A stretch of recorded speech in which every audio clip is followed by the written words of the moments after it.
The shocking look behind some of the most popular nonfiction films of our time, nature documentaries. These films seek to deliver a sense of wonder at the quirky private behavior of some of the most colorful characters in the animal kingdom. The problem, according to a longtime industry veteran we interviewed tonight, is that some of the most incredible scenes are 100% fake. John Donvan has our report. Animals on the screen. We love them. Beethoven in the movie of that name. Lassie! Lassie in the classic TV show. And then, of course, there is Flipper. Flipper, where are you going? All of whom were, we knew, essentially actors, trained animal performers following a script. But animals on screen this way in the wildlife documentary. And this is Disney's 1958 White Wilderness. What made it so dazzling, and what made later films like the IMAX blockbuster Wolves so enchanting, or Whales, was the sheer wonder of seeing animals wild, in a world with so much accidental beauty, like this haunting image of an underseas boneyard. Except that we put it there. And as we journey along with these creatures... Wait, what did he just say? Except that we put it there. He's talking about that whale skull on the sea bottom? We had a scientist who had this killer whale skull, and we asked him if he would bring it, and then we put it at the bottom of the sea.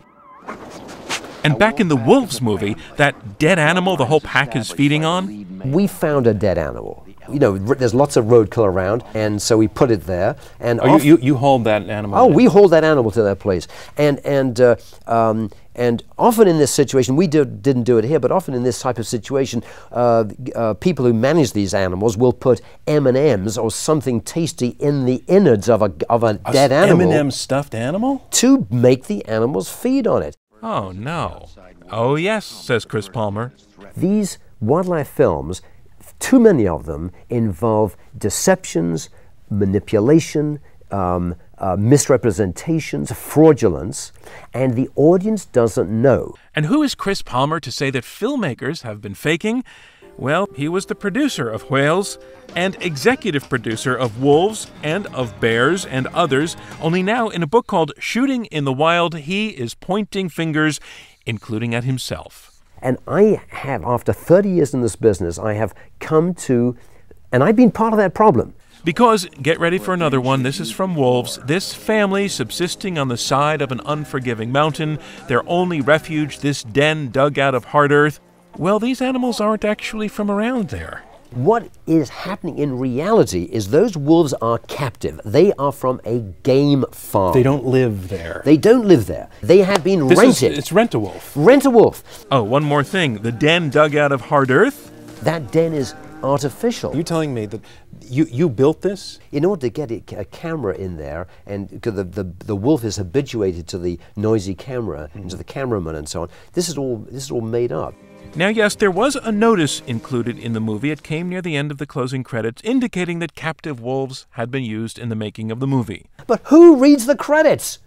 Except my mother. No one. Technically, then the small print you're covered. Yes, technically we're covered. But there was no indication watching the film that those are wild wolves. People would think they were watching wild, free-roaming wolves. Yes, they would indeed. And how disillusioning to be shown this illusion.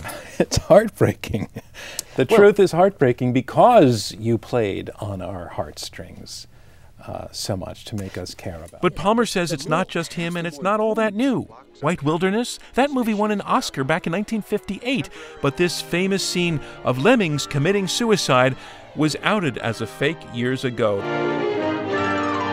Those lemmings were hurled off those cliffs by the filmmakers. Lemming suicide is a myth.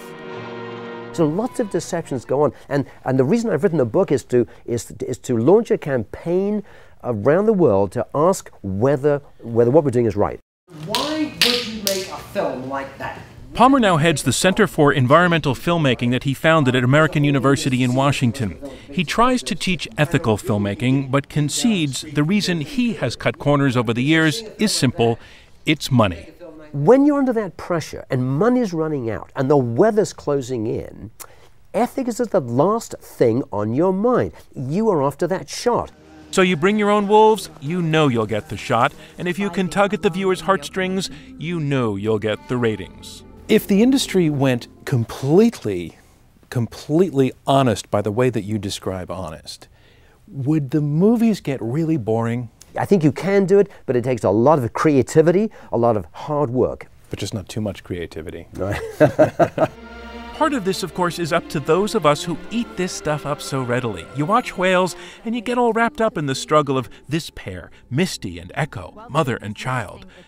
But how'd they know their names? We made them up. And now watch, you see Misty and Echo set off on a journey of thousands of miles to reach their feeding grounds in Alaska, and the movie makes it seem that they might not make it. Some of the whales I've gotten to know have never returned.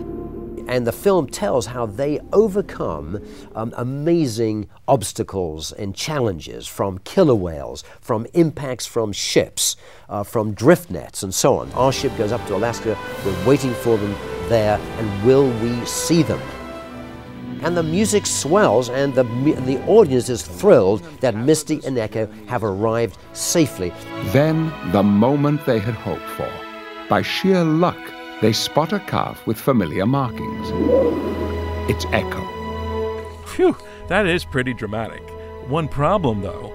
The point is, we made that up. I mean, the mother and calf we see arriving in Alaska is not the same animals that we saw leaving in Hawaii. Reason? They had no means or money for tracking two whales at ocean depths for 3,000 miles. Still, it feels good that Misty and Echo, or whoever they are, finally make it, or seem to. Can we not care about the animals if we don't give them human names? It is easier to care about animals if you give them names. And there's a big debate in science. So, Jane Goodall named her chimps, and she was criticized for that. But look at the incredible good that she has done. And that's the other side of the argument, the fake stuff, and it's usually only a fraction of any movie where it happens. It helps us to care, inspiring awe, even love, putting us on the side of the animals, which is why he makes films himself. So in his movie Bears, yes, it's true that not all the animals are truly wild. The bears got there that day by truck. Yes. Essentially. Yeah. And it's true there was a trainer off-screen in this scene telling the animals what to do. The trainer's making signs. They are trained through being rewarded with M&Ms and food. But you do end up really liking bears, caring about them. The same thing with the wolves. Some argue that using captive animals actually spares truly wild animals the trauma, disruption, and danger that comes with human contact. Chris Palmer concedes that point. Chris, I get the feeling that you are torn about this, that there is an argument to be made, that for the greater good, you can tell a little lie here and there in the movie. Yeah, I think you could make the argument that this is okay because the film is going to do a lot of good. It's going to promote conservation. Animals won't really be harmed. We won't be disturbing wild animals. Maybe it's worth it to have told the lie. Keep it real. That's all Chris Palmer is really saying about one of the oldest forms of reality programming. I'm John Donvan for Nightline in Washington.